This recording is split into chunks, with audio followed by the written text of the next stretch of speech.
Hi எல்லாருக்கும் வணக்கம். This is Karthika. Welcome back to my channel mommy's diary. எல்லோரும் சூப்பராக இருப்பீங்கன்னு நம்புகிறேன்.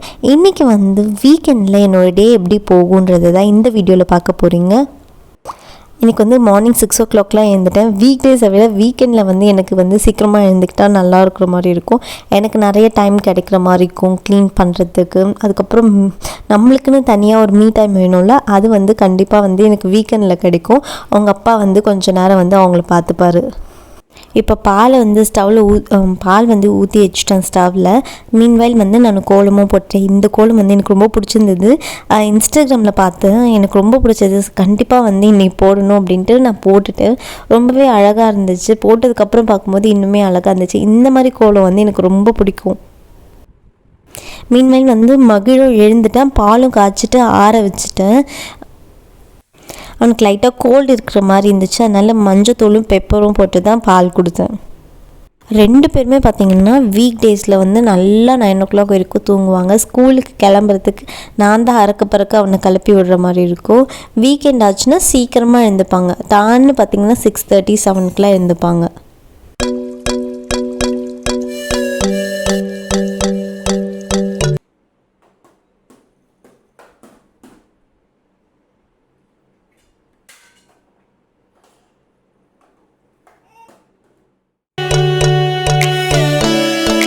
அவனுக்கு பால் ஆற்றி கொடுத்துட்டு இப்போ பிரேக்ஃபாஸ்ட் பண்ண போகிறோம். பிரேக்ஃபாஸ்ட் பார்த்திங்கன்னா இன்றைக்கி பொங்கலும் அதுக்கப்புறம் டிஃபன் சாம்பாரும் தான் செய்ய போகிறோம். இது சிறுபருப்பு வச்சு செய்கிற சாம்பார். காரமே இருக்காது. கிட்ஸ்க்கு இது கண்டிப்பாக ஒரு பர்ஃபெக்ட் ரெசிபியாக இருக்கும். இதுக்கு வெங்காயம், தக்காளி, நிறைய பூண்டு. ஏன்னா பூண்டு சேர்த்துக்கிட்டால் நல்லது, சளிக்கு ரொம்பவே நல்லது பூண்டு. இந்த சாம்பாரில் கொஞ்சமாக நான் துவரம்பருப்பும் சேர்ப்பேன். 1/4 கப் சிறுபருப்பு, ஒரு 2 டேபிள் ஸ்பூன் துவரம்பருப்பு. இது ரெண்டுத்தையுமே நல்லா வாஷ் பண்ணிவிட்டு நம்ம கட் பண்ணி வச்சுருந்தோம்ல வெங்காயம், தக்காளி, பூண்டு, அதுக்கப்புறமா கத்திரிக்காய் இருந்துச்சு, அதை குட்டி குட்டியாக கட் பண்ணி அதையும் சேர்த்துக்கிட்டு கொஞ்சமாக மஞ்சத்தூள், அதுக்கப்புறம் பெருங்காயத்தூள் இது எல்லாமே சேர்த்துட்டு ஒரு சொம்பு தண்ணி ஊற்றிட்டு ஒரு 6 விசில் கிட்ட வச்சுட்டு எடுத்துட்டேன். இந்த சாம்பாரை நீங்கள் பெரியவங்களுக்கு செய்கிறதா இருந்தால் ஒரு 2 டீஸ்பூன் மிளகாத்தூள், ஒரு பச்சை மிளகா சேர்த்துக்கலாம். அந்த பச்சை மிளகாவோட பஞ்சன் ஸ்மெல் சூப்பராக இருக்கும். பட் இது நான் கிட்ஸ் கொடுக்கறதுனால எதுவுமே சேர்த்துக்கல. அப்பயும் பார்த்திங்கன்னா டேஸ்ட் ரொம்பலாம் டிஃபர் ஆகாது, சூப்பராக இருக்கும்.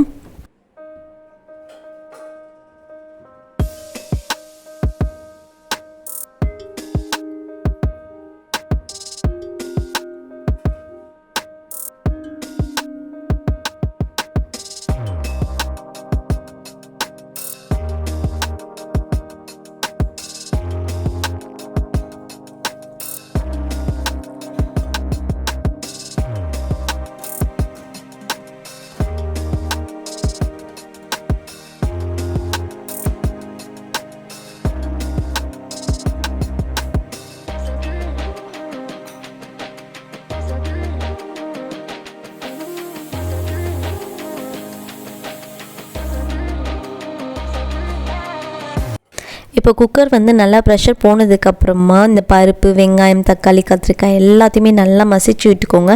அப்போ தான் டேஸ்ட் சூப்பராக இருக்கும். இப்போ தாளித்து கொட்டிக்கலாம். கொஞ்சமாக கடாயில் எண்ணெய் ஊற்றிட்டு கடுகு, காஞ்ச மிளகாய், கருவேப்பிலை போட்டுட்டு தாளிச்சிட்டு நம்ம மசிச்சு வச்சுருந்தோம்ல பருப்பையும் ஊற்றிட்டு தேவையான அளவுக்கு தண்ணி ஊற்றிட்டு தேவையான அளவுக்கு சால்ட் சேர்த்துட்டு நம்ம ஒரு 2 minutes கொதிக்க விடலாம். நல்லா கொதித்ததுக்கப்புறமா நம்ம கொத்தமல்லி போட்டு இறக்கிட்டோம்னா சூப்பரான டிஃபன் சாம்பார் ரெடி. இது கிட்ஸ்க்கு ரொம்பவே பிடிக்கும். காரமே இருக்காது. மகிழ் நவலுக்கு இது ரொம்பவே பிடிக்கும்.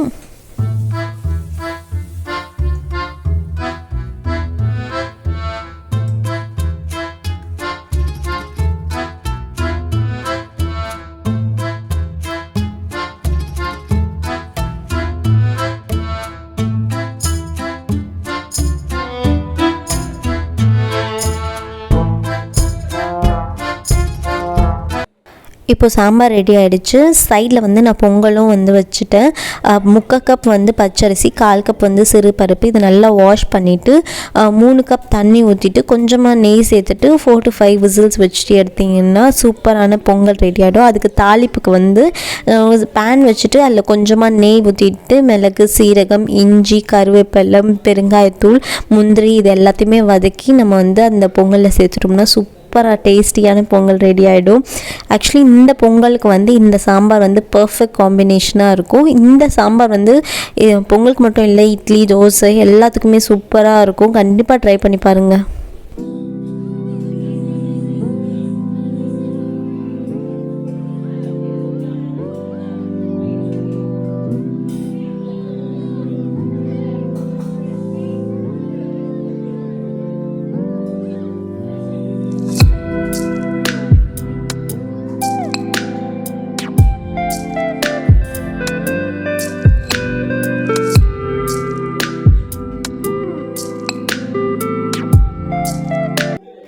இப்போ பிரேக்ஃபாஸ்ட் சூப்பராக ரெடி ஆகிடுச்சு. இந்த பிரேக்ஃபாஸ்ட் சாப்பிட்டா கண்டிப்பாக வந்து தூக்கம் தான் வரும். எனக்கும் அப்படி தான் இருந்துச்சு. பட் கொஞ்சம் ஒர்க் இருந்துச்சு. நிறைய வெசல்ஸ் இல்லை, கொஞ்சமாக வெசல்ஸ் இருந்தது. அது எல்லாத்தையுமே வாஷ் பண்ணிவிட்டு அதுக்கப்புறம் தீபாவளி சீரீஸ் எபிசோட் நம்பர் 1க்கு வந்து ஷூட் பண்ணியிருந்தேன். நீங்கள் ஆல்ரெடி அந்த வீடியோ பார்த்துருப்பீங்க. அப்படி பார்க்கலன்னா நீங்கள் வந்து போய் செக் பண்ணி பாருங்கள். அதில் வந்து பக்லாவா செஞ்சுருந்தேன். நைட் வந்து 1 o'clock கிட்ட ஆகிடுச்சு பக்லாவா செஞ்சு முடிக்கும் போது. அப்போ யாருமே சாப்பிட மாட்டாங்களா, அதனால சர்வ் பண்ணுறதை வந்து ஷூட் பண்ணல. அதை ஷூட் பண்ணணும்.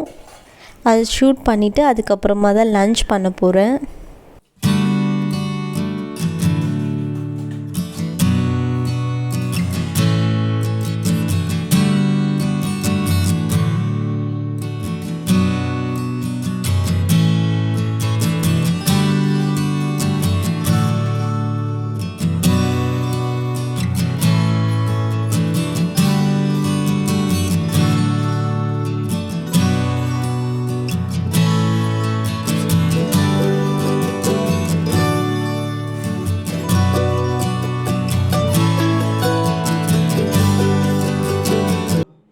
இந்த ரெசிபி வந்து நீங்கள் இன்னும் பார்க்கல அப்படின்னா கண்டிப்பாக போய் செக் பண்ணி பாருங்கள். சூப்பர் டேஸ்டியாக இருந்துச்சு.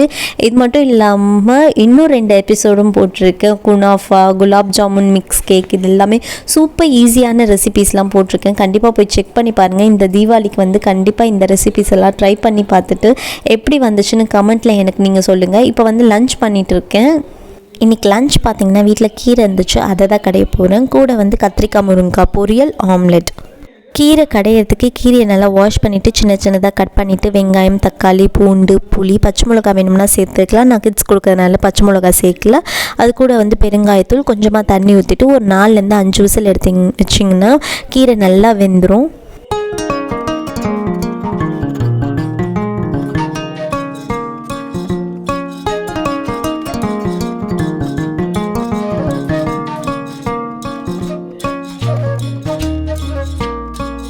இப்போ கத்திரிக்காய் முருங்கைக்காய் பொரியல் பண்ணிக்கலாம். அது கடாயை வச்சுட்டு நல்லா ஹீட் ஆனதுக்கப்புறமா கடுகு போட்டு பொரிஞ்சதுக்கப்புறமா வெங்காயம் போட்டு நல்லா வதக்குங்க. இது கூட கொஞ்சமாக கருவேப்பிலை போட்டுக்கோங்க.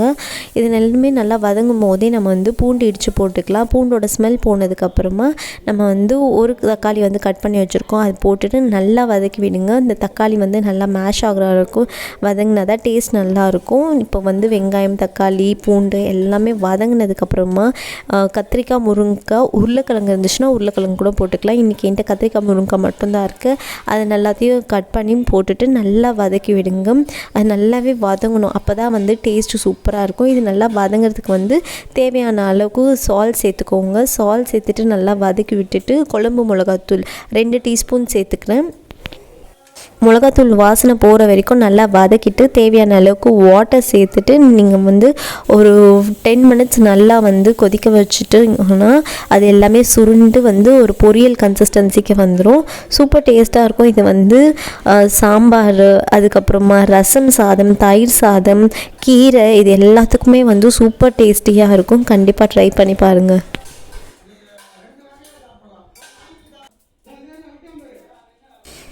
இப்போ கீரை நல்லா கடைஞ்சிட்டேன். இப்போ வந்து தாளித்து கொட்டிடலாம். அது கொஞ்சமாக எண்ணெய் ஊற்றிட்டு கடுகு, காஞ்ச மிளகாய் இது ரெண்டுமே நல்லா பொரிஞ்சதுக்கப்புறமா கீரையில் சேர்த்துட்டிங்கன்னா சூப்பராக கீரை ரெடி ஆகிடும். இதில் கீரைக்கு வந்து நான் இதுக்கப்புறம் தான் நான் வந்து சால்ட் சேர்த்தேன். தேவையான அளவுக்கு சால்ட் சேர்த்துக்கோங்க.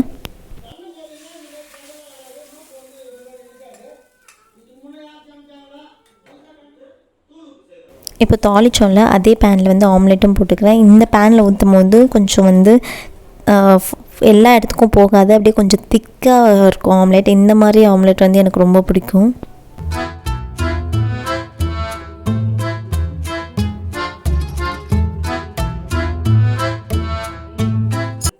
இப்போ லன்ச் வந்து சூப்பராக ரெடி ஆகிடுச்சு. சர்வ் பண்ணிடலாம். எனக்கு ரொம்ப பிடிச்ச காம்பினேஷன் வந்து கீரை, அதுக்கப்புறமா உருளைக்கிழங்கு இருந்தாச்சும் ரொம்ப பிடிக்கும்.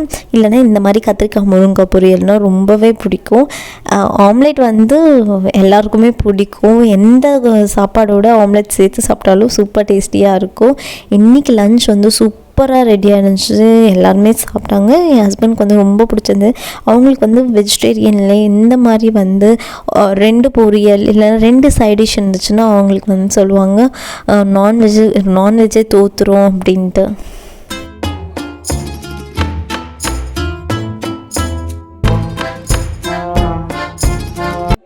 அன்றைக்கி வீடியோ லன்ச் வரைக்கும் தான் எடுத்திருந்தேன். அதுக்கப்புறம் நான் வீடியோ ஷூட் பண்ண முடியல. அதுக்கு முன்னாடி நாள் நைட் வந்து நெஸ்டேஷியாலேருந்து டெலிவரி வந்திருந்தது. நான் கொஞ்சம் க்ராக்கரிஸ் வந்து ஆர்டர் போட்டிருந்தேன். லாஸ்ட் இயரும் நான் வந்து ஆர்டர் பண்ணேன். அது எனக்கு ரொம்ப பிடிச்சிருந்தது. நெஸ்டேஷியாவில் வந்து ப்ராடக்ட்ஸ் வந்து கொஞ்சம் காஸ்ட்லியாக இருக்கும். இப்போ வந்து ஆஃபர் போட்டிருந்தாங்க. 15%, 20%, 25% வரைக்கும் நிறைய ப்ராடக்ட்ஸ்க்கு ஆஃபில் இருந்துச்சு. அதனால் கண்டிப்பாக வாங்கிடணும் அப்படின்ட்டு நான் வாங்கிட்டேன். கொஞ்சம் தான் வாங்கியிருக்கேன். ஒரு 3 ப்ராடக்ட்ஸாக வாங்கியிருக்கேன். என்னெல்லாம் வாங்கியிருக்கேன்ட்டு நான் காட்டுறேன் வாங்க.